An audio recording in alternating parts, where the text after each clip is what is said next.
Sri, one of the most interesting parts of your experience and your perspective has been your knowledge management experience. Can you link whole business thinking and executive management? Can you link that to knowledge management for us and how you see what we're doing in terms of knowledge management? Yeah, the idea of knowledge management was inspired by understanding that the future is a knowledge economy, that we are shifting from an industrial economy to a service economy and then moving to a knowledge economy. And the knowledge economy is based on the idea that knowledge is capital. And one of the ways knowledge management enters into company is to affect how the accounting is done so that more of the knowledge that is capital, it shows up as assets on the accounting. So we were early on involved in the first 2 years of knowledge management, involved in building a knowledge inventory for the company and trying to bring more of the knowledge assets to become visible to all of the managers, including patent positions, including people, experts who are rare and cannot be easily replicated, including managers who had been with the company for 25, 30 years and built up substantial body of history and experience, so that when we get into planning and strategy, all that history comes to bearing. So those are the ways in which initially knowledge economy, knowledge capital fed into knowledge management as a strategy. And once I understood that our people who are the repositories of knowledge, that our knowledge doesn't exist only in databases and in our libraries.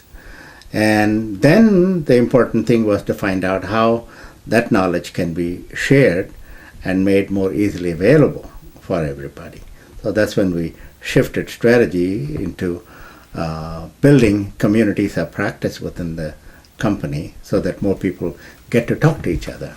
So we got into storytelling as a very important way in which knowledge moves across the company.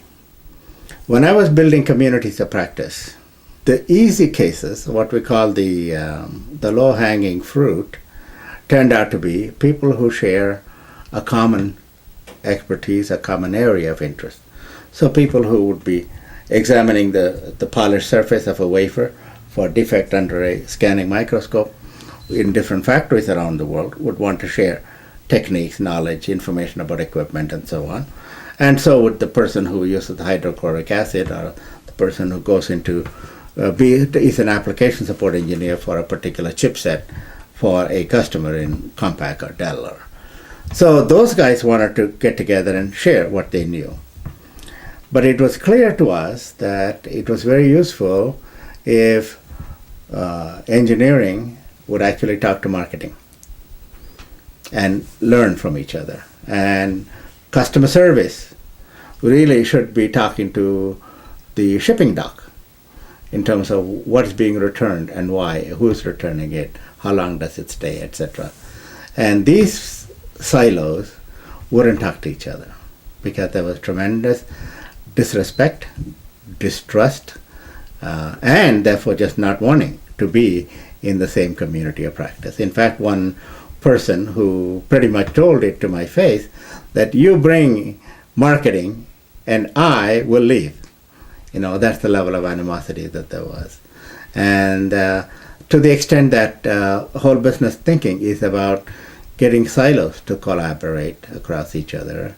But we do have to work on the issues of trust and establishing communication and putting common languages in place.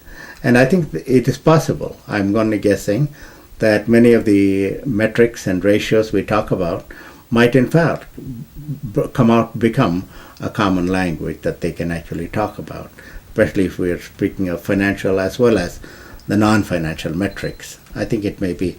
So I will leave this with the hope and a possibility that this suite of metrics that you are inventing become the lingua franca across, so that different silos can begin to actually talk to each other.